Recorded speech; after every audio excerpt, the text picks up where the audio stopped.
दोस्तों आपको वेलकम कहता हूँ आई फैक्शनर के लर्निंग वीडियो ट्यूटोरियल्स में।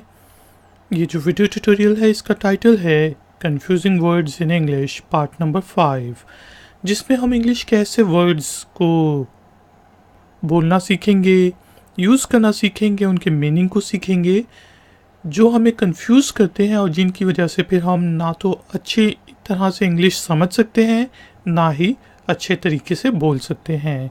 अगर तो आपको इन कंफ्यूजिंग वर्ड्स को सही तरह यूज़ करना आ जाए तो आप फ्लुएंटली इंग्लिश भी बोल सकते हैं। तो शुरू करते हैं जी अपना आज का वीडियो ट्यूटोरियल।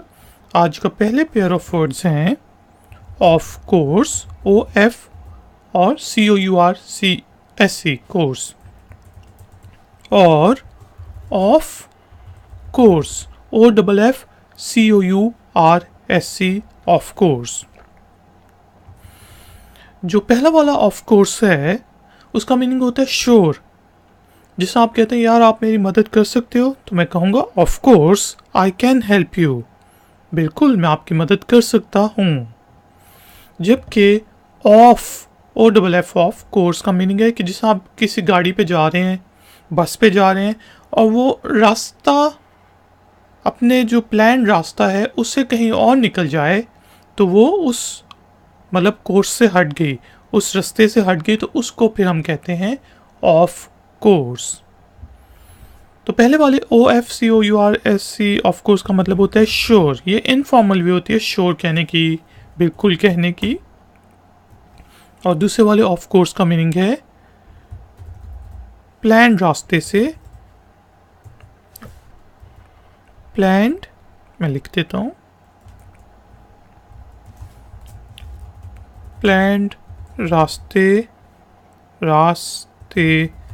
से भटक जाना, किसी और रास्ते पे चले जाना।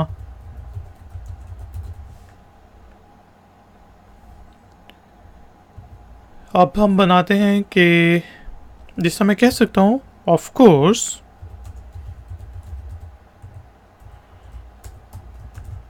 आई can help you, can you help me please, of course I can help you।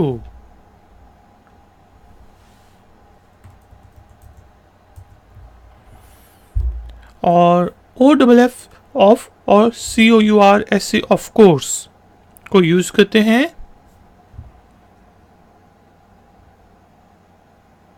जिससे हम कह सकते हैं द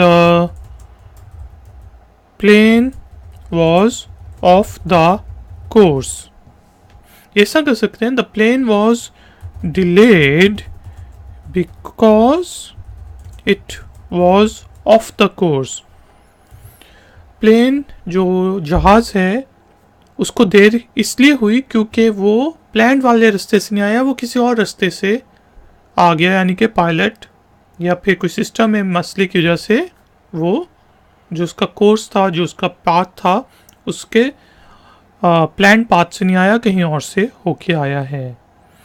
तो हमने देखा कि ऑफ कोर्स का मीनिंग होता है जी श्योर, बिल्कुल।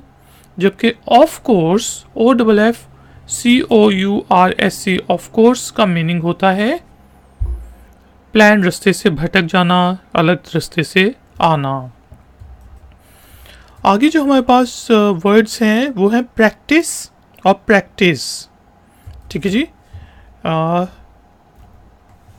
वर्ड है प्रैक्टिस, प्रैक्टिस, और दूसरा वर्ड है प्रैक्टिस। दोनों प्रैक्टिस, जैसा मैं कहता हूँ यार बैट्समैन प्रैक्टिस कर रहे हैं, इंग्लिश बोलने के लिए आपको प्रैक्टिस करनी चाहिए। ठीक है, उस मीनिंग में यूज़ होता है। प्रैक्टिस का मीनिंग होता है कि बार बार करना वही काम। लेकिन पहला वाला जो CE के साथ प्रैक्टिस है उसका मीनिंग है वो नाउन के तौर पे यूज़ होता है। और दूसरा मीनिंग होता है मतलब करना, प्रैक्टिस करना, सिर्फ practice, we are doing practice. ठीक है, लेकिन वी आर प्रैक्टिसिंग, फिर S लगेगा, वही एडवाइस और एडवाइस वाला फ़र्क। तो है इसका हम मीनिंग लिखते हैं। ये नाउन होता है प्रैक्टिस करना, ठीक है, और दूसरा है वर्ब। प्रैक्टिस करने को, मतलब प्रैक्टिस को सिर्फ प्रैक्टिस कहेंगे, और प्रैक्टिस करना PRACTIS प्रैक्टिस होगा। जिससे मैं कह सकता हूं यू, जिसा to speak fluent English you should do a lot of practice। कि इंग्लिश फ्लुएंट बोलने के लिए आपको बहुत ज़्यादा प्रैक्टिस की ज़रूरत है। तो यहाँ पे नाउन के तौर पे यूज़ हुआ है, सिर्फ एक प्रैक्टिस एक चीज़ के तौर पे यूज़ हुआ है। इसी चीज़ को हम इस तरह कह सकते हैं, to speak fluent English you should practice a lot. अब देखें, प्रैक्टिस करो, यहाँ पे प्रैक्टिस करना है, यानी कि आपको इंग्लिश बोलने के लिए बहुत ज़्यादा प्रैक्टिस करनी है। तो प्रैक्टिस नाउन के तौर पे CE के साथ होगा, और जब हमने वर्ब के तौर पे यूज़ करना है, प्रैक्टिस करने के तौर पे यूज़ करना है, तो फिर हम SE के साथ यूज़ करेंगे। तो आगे चलते हैं जी।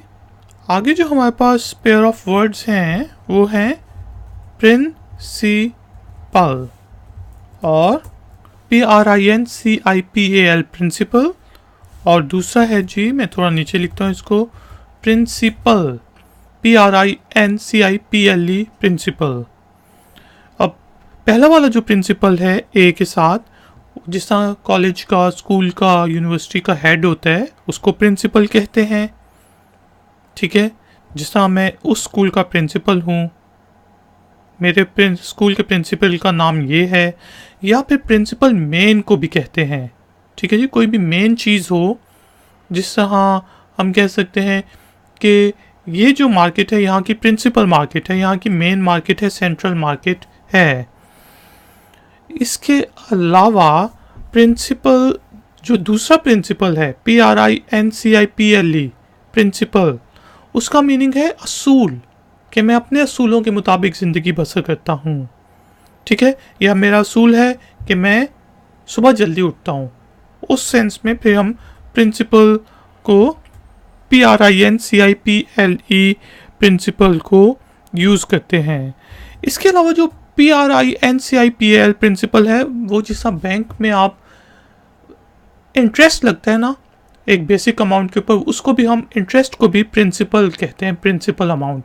अच्छा यार, तुम्हें 2 लाख तो मिल जाएंगे, लेकिन उस पर प्रिंसिपल तुम्हें 50,000 देना होगा, यानी कि उसके ऊपर इंटरेस्ट आपको 50,000 रुपये देने होंगे।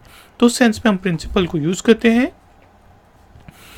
तो प्रिंसिपल का मीनिंग हो सकता है जी, जिस तरह स्कूल का प्रिंसिपल मैं लिख देता हूँ ताकि आसानी से याद रहे, स्कूल कॉलेज मेन जो होता है, या कोई मेन चीज़ हो, उसको कहते हैं, या फिर इंटरेस्ट जो लगता है बेसिक अमाउंट पे, उसको प्रिंसिपल कहा जाता है। और PRINCIPLE प्रिंसिपल असूल को कहते हैं। सेंटेंसेस बनाते हैं इनके मीनिंग्स को अच्छे तरीके से समझने के लिए, जिस तरह he is a principal in a local school, कि वो एक लोकल स्कूल में प्रिंसिपल है।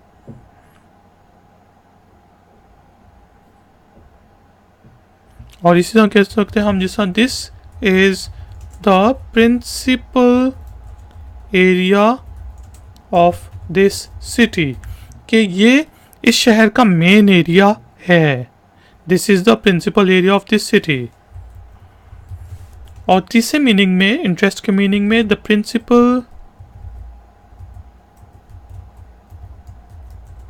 अमाउंट वुड बी ₹10,000, कि जो प्रिंसिपल अमाउंट होगी वो होगी 10,000 रुपया। प्रिंसिपल असूल PRINCIPLE principle, I live according to my principles। जब मैं अपने प्रिंसिपल्स के मुताबिक ज़िंदगी बसर करता हूँ। If you want to live in my house then you have to live by my principles. अगर तो आपको मेरे घर में रहना है तो मेरे असूलों के मुताबिक ज़िंदगी बसर करो, जिसका बाप बेटे को कहते हैं। तो हमने देखा कि जो प्रिंसिपल होता है उसका मीनिंग क्या है। तो दोस्तों मेरे ख्याल से ये ट्यूटोरियल यहीं पे ख़त्म करते हैं। थैंक यू वेरी मच कि आपने मुझे इस ट्यूटोरियल के लिए ज्वाइन किया। प्लीज़ वीडियो को लाइक करें, शेयर करें और सब्सक्राइब करें चैनल को। छोटा सा काम पड़ गया है इसलिए ये ट्यूटोरियल थोड़ा छोटा रहेगा। नेक्स्ट ट्यूटोरियल में हम ज़्यादा चीज़ें डिस्कस करेंगे।